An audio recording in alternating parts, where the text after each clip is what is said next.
Welcome to Plant Medicine Transmissions with Javier Regueiro.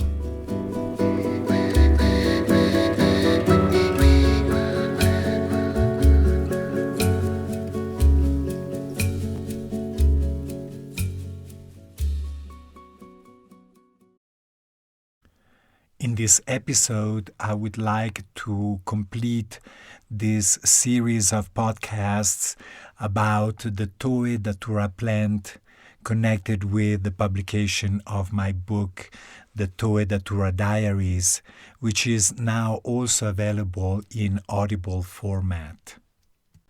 The theme that I would like to explore is the one about the trance.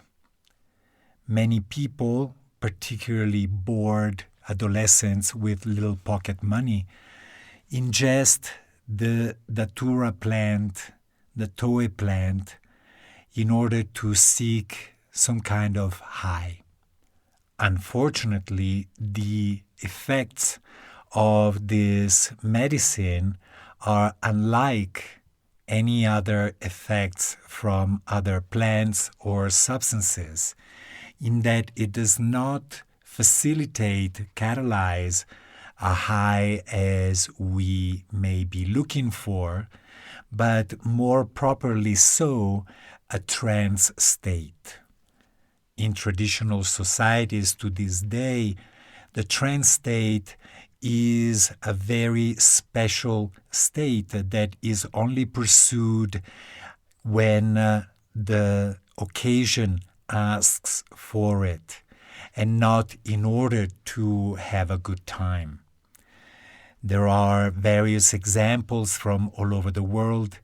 For instance, in Tibetan Bon tradition, which is a shamanic tradition that is at times combined with Tibetan Buddhism, the shaman is asked to perform a ritual and go into a trance state in the case that a normal state of awareness is not enough in order to find solutions or answers to particular questions.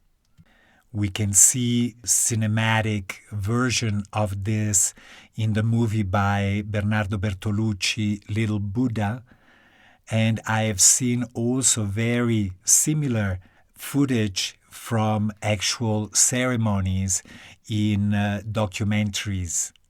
Another common example is the barong dance in Bali. The barong dance is performed to reenact the constant dance between dark and light. And in this dance, performed at festivals and in temples, the barong is brought out to dance. The barong is a mythical, archetypal figure that looks like a lion of sorts, and that is moved by several people underneath the barong itself. During this dance appears also the Randa, which is the witch, and expression symbolic of the dark forces. The arrival of this witch calls for certain individuals who are trained or naturally predisposed for it to begin attacking the witch with their crysknives. What happens is that the Randa will turn those crysknives against the dancers themselves. So they start redirecting and pushing these sharp knives against their own chest with all might. However, the barong protects them, and there is no injury, no physical injury to the dancers. In Balinese Hinduism, it is not a case of fighting darkness with light, but it's more accurately about honoring the dance the eternal dance between these two energies. Another example is in Brazilian candomblé. Candomblé is the Brazilian version of the Western spiritual tradition from Africa that the slaves brought to the Americas. In Cuba is known as Santeria. In Haiti is syncretized with the original tradition of that island and is known as voodoo. And an essential part of candomblé spirituality is these ceremonies that begin with chanting and drumming until people start going into a trance. When they enter a trance, they are taken out of the circle into a special room where they are dressed as the Orisha whose energy has taken over the individual. And then these people in a trance and all dressed up are brought back into the circle so that they can bestow healings and blessings upon the audience.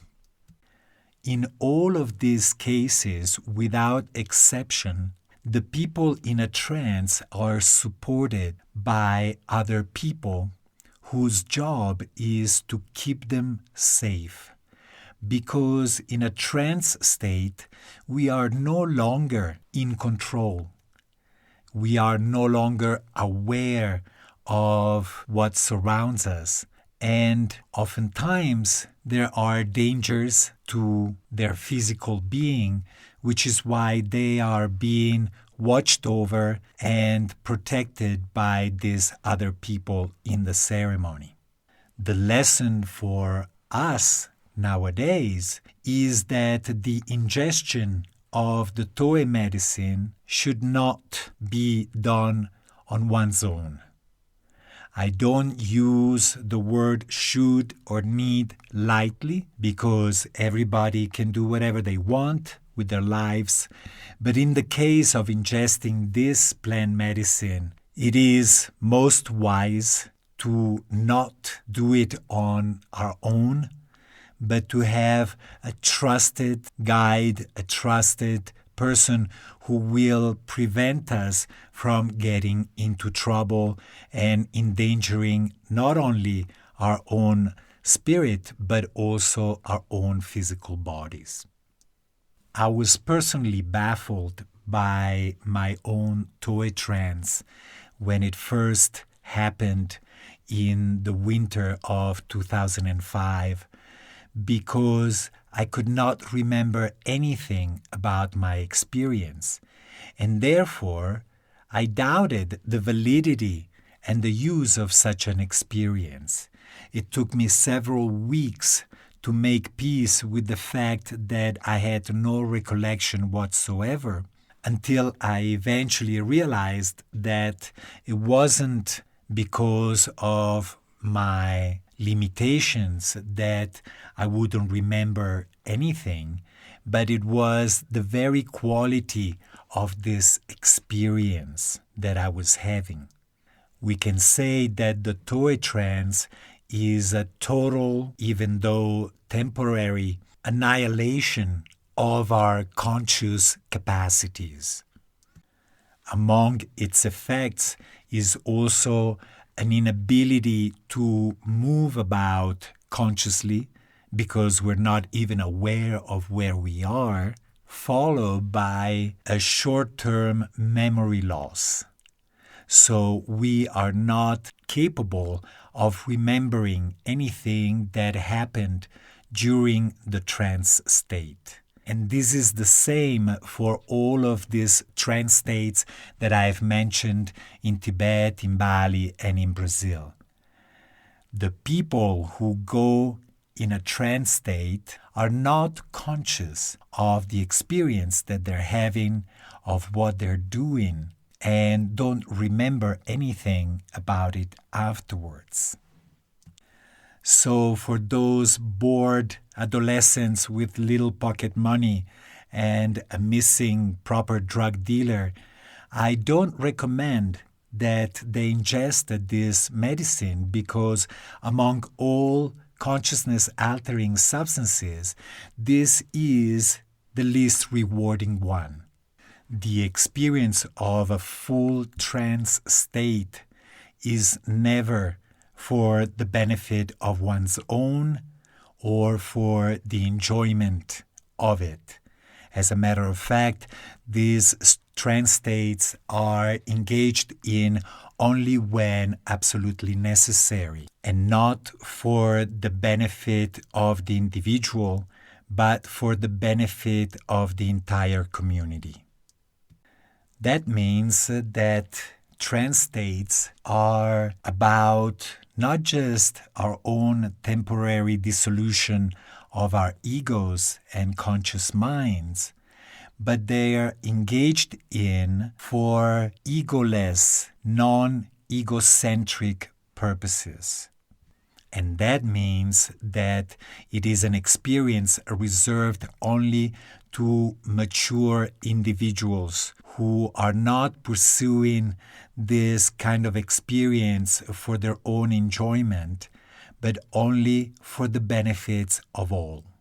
When I returned to the jungle in 2019 to work with this plant teacher again after 14 years, my main concern was that I would be visiting realms, spiritual realms, about which I had no idea and no control to avoid or invite.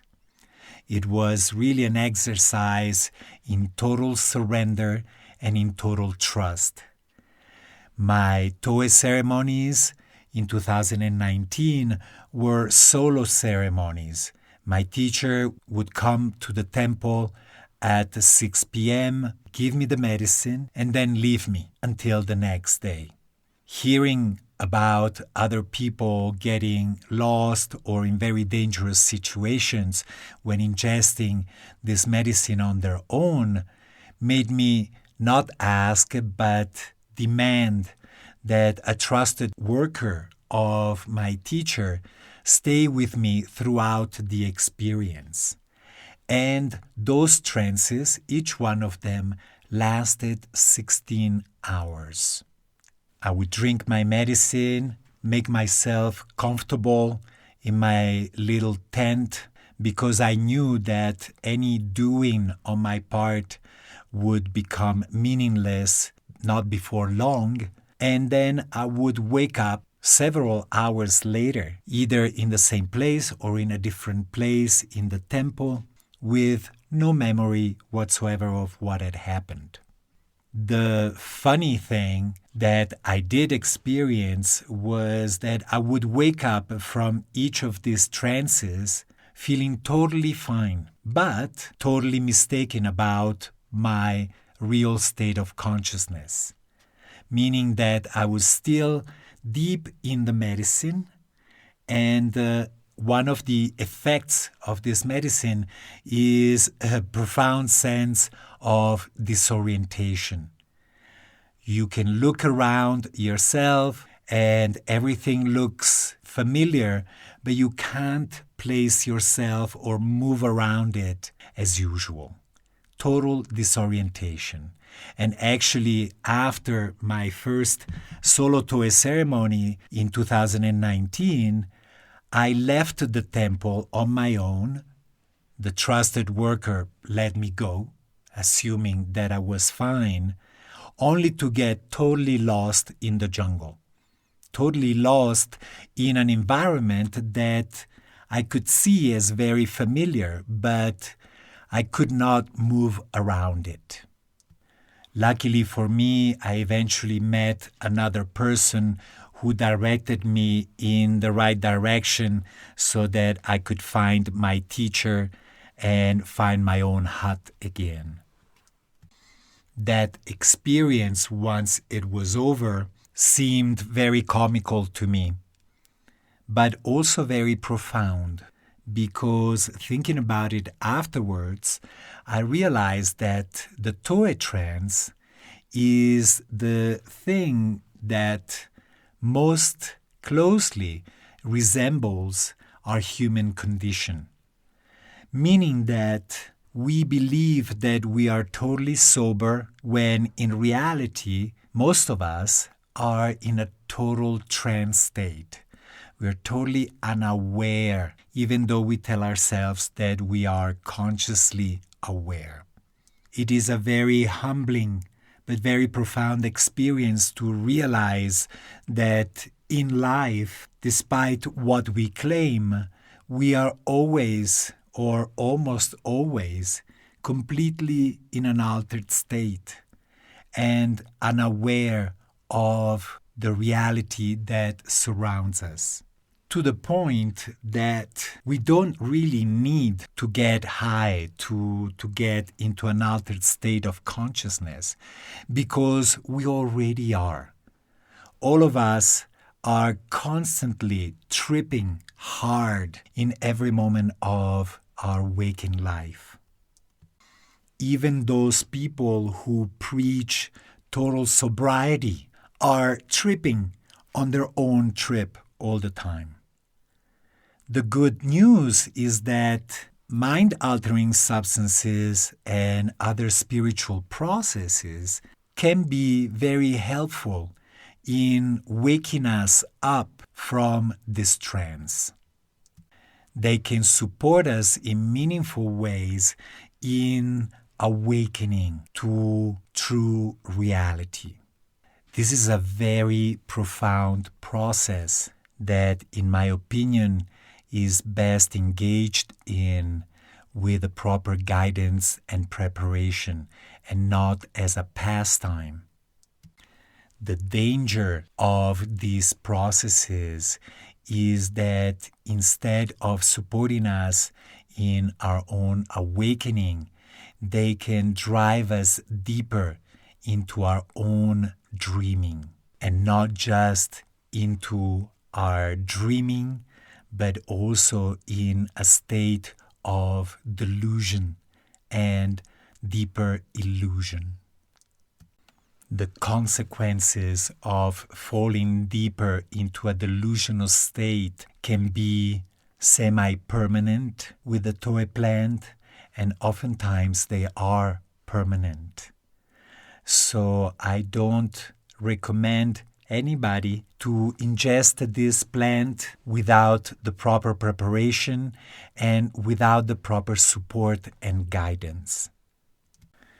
Even though I remember nothing about my Toei trances, I received a couple of insights from the person who was taking care of me during those trances that led me to believe that I was in a good place, that I was in a place of high energy and in the company of very benevolent energies.